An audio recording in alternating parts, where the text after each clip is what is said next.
Everyone talks about data lakehouse architecture, but what does it actually look like in production on AWS?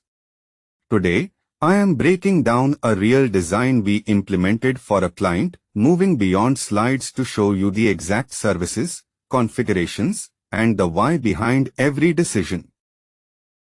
Your analytics bill is a choice, not a cost. Build smarter.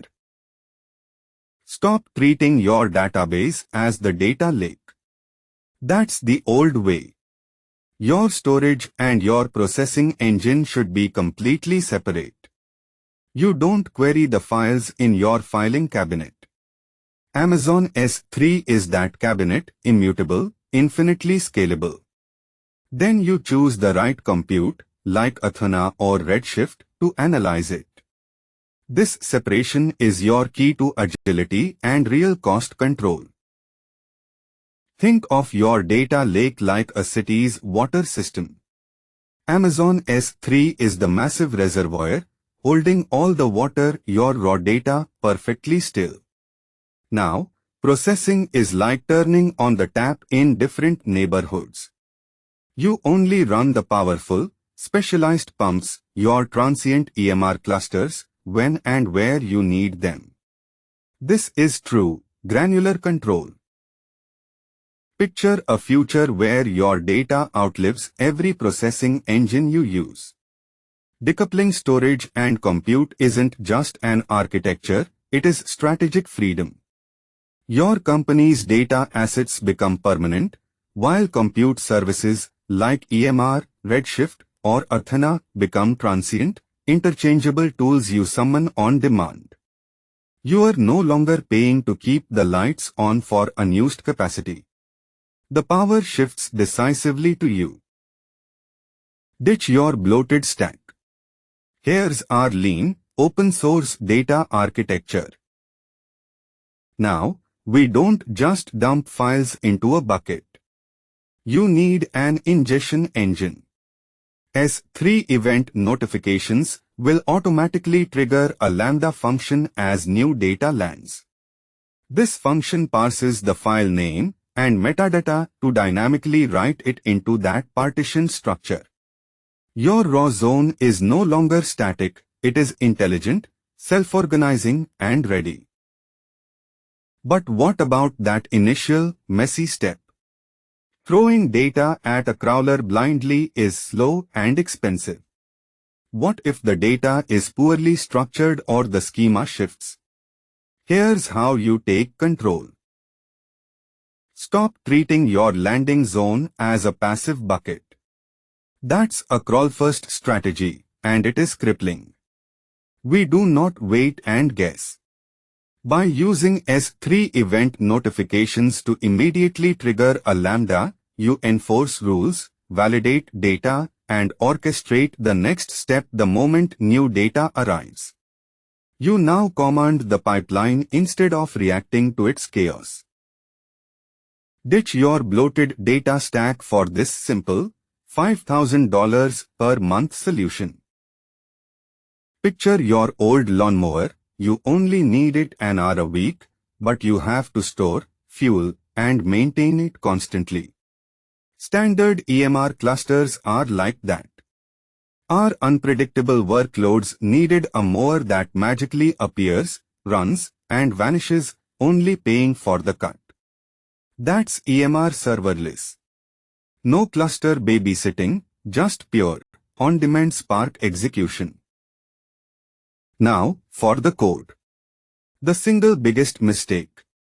Your Spark job runs twice, maybe a retry, maybe a human trigger, and now you have duplicate data. Chaos. Your job must be idempotent. It reads from raw, transforms, and writes to curated using logic that says, if this output already exists, replace it completely. One run or 100, your curated data is perfectly consistent. And here's what everyone gets dangerously wrong. You are embedding checks inside the job logic itself. That is a profound architectural mistake. Your transformation engine's single purpose is to process, not govern. The moment you bake business rules into Spark, you have coupled agility with governance, making both brittle.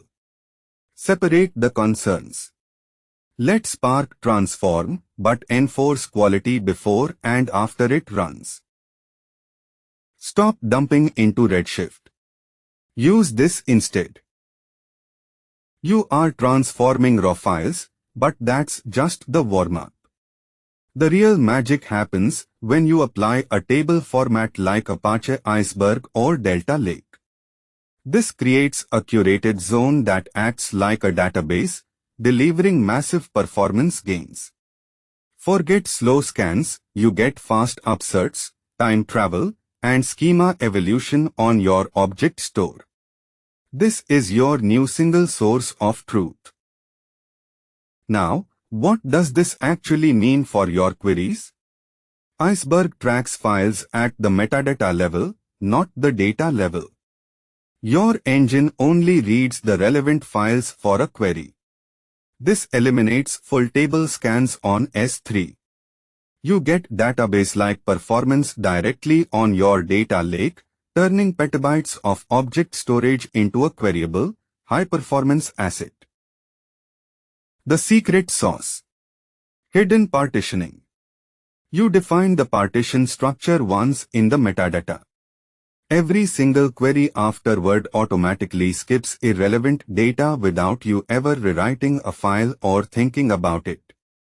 Athena just consults the manifest, your query roadmap, and reads only what it absolutely needs. It is performance by design, giving you back control and massive savings. Ditch the warehouse tax.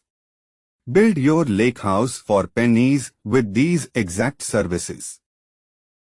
Now, here's where most implementations fail catastrophically.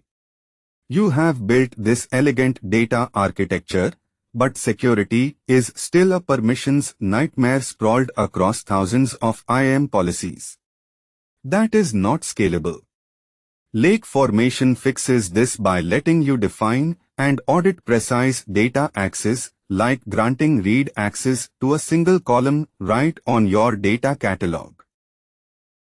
So, you standardize the what of the job. But without controlling the how, teams will implement wildly different patterns, and that's how compliance fails. Blueprints enforce that control. You predefine the SQL, the engine, and the target location. Every job is consistent, secure, and auditor-ready right from the start. It is governance built into your workflow. Think of your data as an apartment building. A blueprint ensures the plumbing and wiring meet code, but every tenant still needs their own key. Lake Formation's fine-grained access controls are those keys. They let you lock down specific rows and columns containing PII, ensuring each user only enters the rooms, the data they are explicitly permitted to see. Ditch the costly warehouse. This lean Lakehouse architecture costs 90% less. And now, you get to actually use this data. Athena is your interactive Swiss Army knife. Run any ad hoc SQL directly on those curated, governed tables, all without managing a single server. It is instant analytics.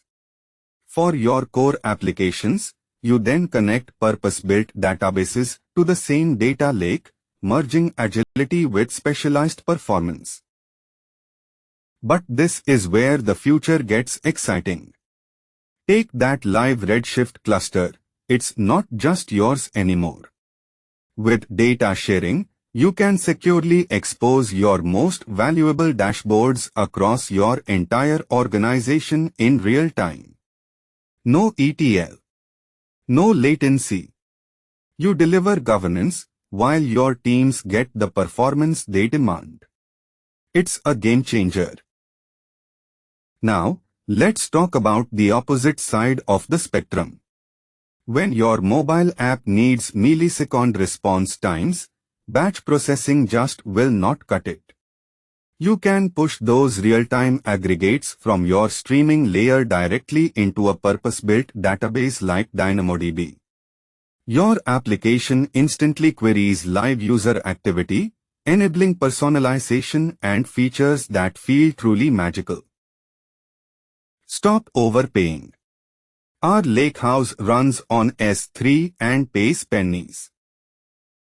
Do not just move cold data. Predict it. With S3 intelligent tiering, your objects are automatically analyzed and moved to the most cost-effective access tier without manual rules. You get instant savings and future-proofing, all for a tiny monitoring fee. This isn't just storage management, it is letting AWS continuously optimize for you. Ever saved a ton with tiering, then lost it to an unmonitored data pipeline? Real cost control is attribution. By tagging resources in Cost Explorer, you can finally see what did this team's data product actually cost. It turns cloud spend from a mystery bill into a clear, accountable metric for every project. You think alerts and dashboards are monitoring. They are not. They are just noise. True cost control happens before the bill arrives. It is embedding hard cost limits into your IAC templates and EMR job flows, making overspending a technical impossibility, not a monthly surprise. This transforms cost from a reactive alarm into a proactive engineering constraint. A Lakehouse on AWS is built on decoupled S3 storage and transient compute like EMR serverless. Using a table format like Apache Iceberg is non-negotiable for performance and data integrity. AWS Lake Formation is critical for scalable governance, not an optional add-on. Try mapping one of your current data pipelines to this layered S3 zone architecture.